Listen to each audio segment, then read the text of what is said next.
Hey folks, this is Vincent Ali with Dad's Gaming Addiction, and today we're going to quickly check out Star Wars The Clone Wars. This game supports 1 to 5 players, it's for ages 14 and up, and the average play time is 60 minutes. It operates on the Pandemic system, so if you're familiar with the Pandemic games at all, you'll be familiar with how this game plays. Now this is a cozy game night review. It's not exactly cozy nor night, unfortunately. We lost power. We played this last night, but we lost power, and well, there's no light. There's no light, so we really couldn't record anything. Yeah, right. And I just charged my phone via my car, so we're gonna try and get this in. Yeah, and we still don't have power. It's crazy. Anyway, so again, Pandemic system. In the original Pandemic game, you were like scientists and engineers, whatever, trying to stop viruses from like populating the different continents. And if, viruses got too bunched up in some places, they could explode and sort of migrate and spread out. In this game, in the Star Wars version, you've got battle droids instead of viruses. And kind of like in Pandemic, you're going to be racing against the clock, trying to complete the final goal, as it were, before these get out of control. But there's a lot more to it than that. Every game, there's going to be a villain. In our game, we chose Darth Maul, and that's a villain that we were fighting constantly throughout the game. And each villain has their own deck. So I'm going to sort of bring that up here real quick. Each villain has their own deck of cards, so every turn they draw a card and something happens. Typically, in Darth Maul's case, that will increase threat, it increases his power level, and different things like that. So the longer he stays on the board, the more dangerous he becomes, because those cards up there might say something like there's a bad effect, but then if he's on the board, there's another bad effect. So we're constantly like trying to get to his location and do battle with him to get him off the board in order to prevent those really bad things from happening. And then our goal is to get through so many of these mission cards. In the easy game, there's like 3 mission cards, and on the medium game, there's, you can make the game harder by adding more of these mission cards.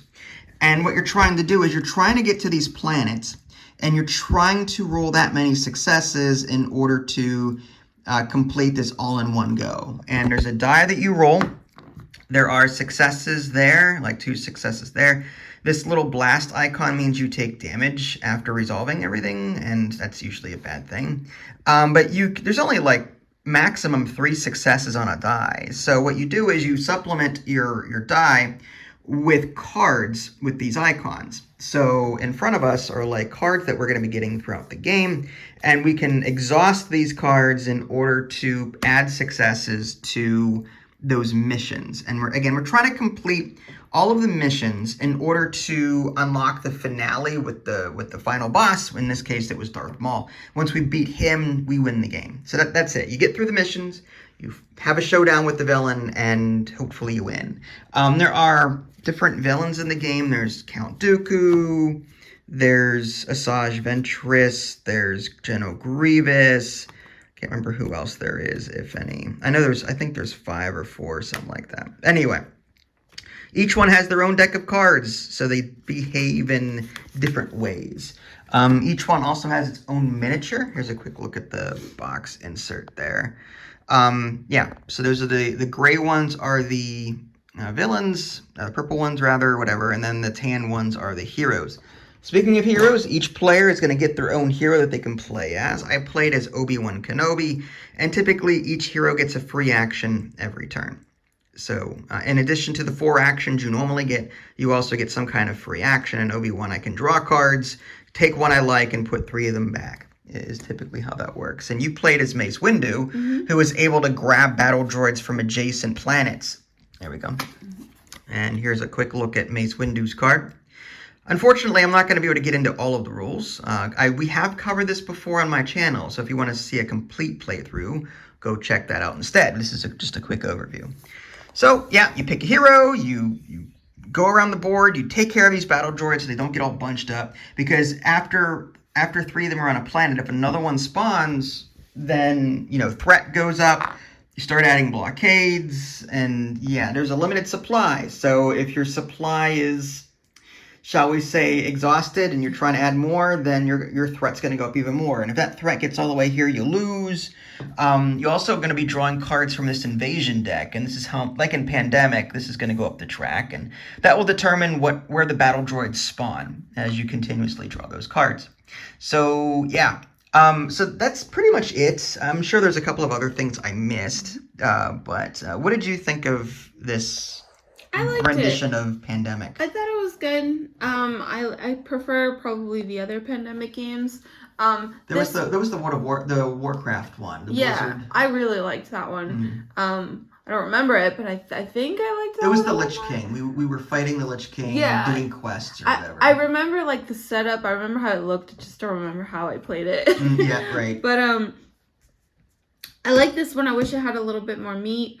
It was very, I want to say simple, and I feel like we played the easy mode. We did. So it was almost too easy, but I feel like if we played normal or hard, it would be almost too hard. So, I don't know, there's a balance there. Yeah, you can increase the difficulty by adding more. These are required missions that you have to beat in order to unlock the boss, so to speak.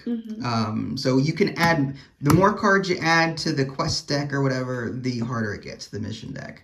So, and there's a bunch of missions right there. So, you can add, the rest aren't used, but you can use 6, for example, make the game super hard or whatever. So there's a mission deck. But anyway, I digress. I don't know. I mean, I would have used all the mission cards. All of them. All of them, and then have and then, I don't know, house rule it to every time you defeat a battle droid, you can get another card, in your tableau. Because the max is 7, but, I mean, why can't it be more? Like 50? I don't think it's going to work that way. But okay. That's a quick way to death. Maybe. Yeah, I personally like how...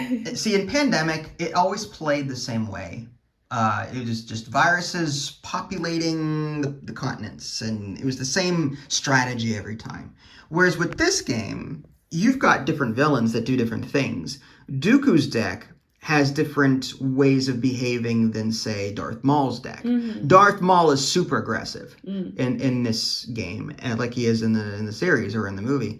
Whereas, Dooku brings out both Grievous and Asajj Ventress, and they all wander the board. So there's, each hero behaves differently, and I really like that. So if you're looking for a bit of variety in your Pandemic games, then this one has it, because you've got different villains that you have to beat. You've got different heroes that do different things, like in a standard Pandemic game. Unfortunately, like like I said, the bacteria or the viruses rather from Pandemic replaced by these battle droids. You can attack them and they attack you back, assuming you roll a blast icon on your die. But they really don't strategize. They don't move around or do anything like that. They just act as threats that you have to get rid of before they bunch up too much. And the cards, like I said, they do different things as you draw them. Some of them are special cards, like use them once and you discard them. The Bad Batch, deal 2 damage on your target planet. I had a couple of those. I had C-3PO and R2-D2. I like the art on this. So you can discard this card to add successes to a mission or attack a mission planet. You can also use red cards, like I said earlier, add a success to an attack on your planet. So if you're attacking battle droids and you roll poorly, you can exhaust your cards in order to add, hits or whatever to those battle droids, which is kind of cool. And then the Y-Wing, the BTLB Y-Wing, allows you to move double. Whenever on your turn, you can take actions and you can move. That just lets you move double. You get 2 spaces instead of 1. So that's kind of nice. You can exhaust it. You don't have to discard it, you just exhaust it. And this one prevents damage. So that's cool too. Yeah, so I prefer this game definitely over regular Pandemic. That's just me. Just because there's more variety in the villains. There's more there's a card deck that you can use, build. There's a tableau of cards, an engine, if you will, of cards that you're putting in front of you so that you can become more powerful. Yeah. Yeah, I like that. I do like that. Do I like it better than regular Pandemic? I don't know. Maybe. Maybe I'll have to play it again. You'd have to play regular Pandemic. Yeah. Yeah, regular Pandemic is too samey for me. Like, I've played it a dozen times, and it's always like, sure, the card, the threat deck, or the in this case, it's the invasion deck, but the infection deck, or whatever it's called in Pandemic, that's what keeps it fresh, in that you don't know where the infections are going to come up next. But, like, that's it. There's no, like, unless you're playing with a Pandemic expansion, you're not going to have a whole lot of variety in the way it plays. Whereas this one is a bit more, like I said, different villains do different things.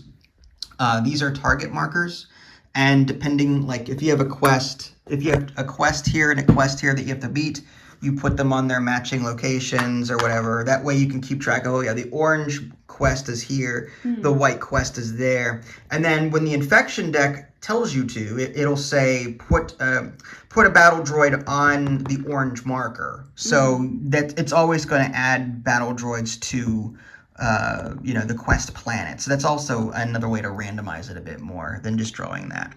But yeah, otherwise it plays very similar to Pandemic. You do your thing, you get 4 actions, then the villain goes, and then you seed the planets. Or then you seed the planets with battle droids from that invasion deck up there. So any last thoughts before we... I really did like this game. Maybe I've been spoiled by games like Destinies and Legends of Dragonhold or something. I don't know. But yeah, I thought it was okay. This is a fun game to pull out when your lights go out and there's no power, and you can spend time with the family. Yeah, and there's still no power, so yeah. So Star Wars: The Clone Wars, I personally recommend it, and I think she sort of recommends it. Yeah, absolutely, I do. Okay. Star Wars: The Clone Wars. This is Vincent Ida Lee. Thanks for watching, and we'll catch y'all next time. Take care. Bye, guys.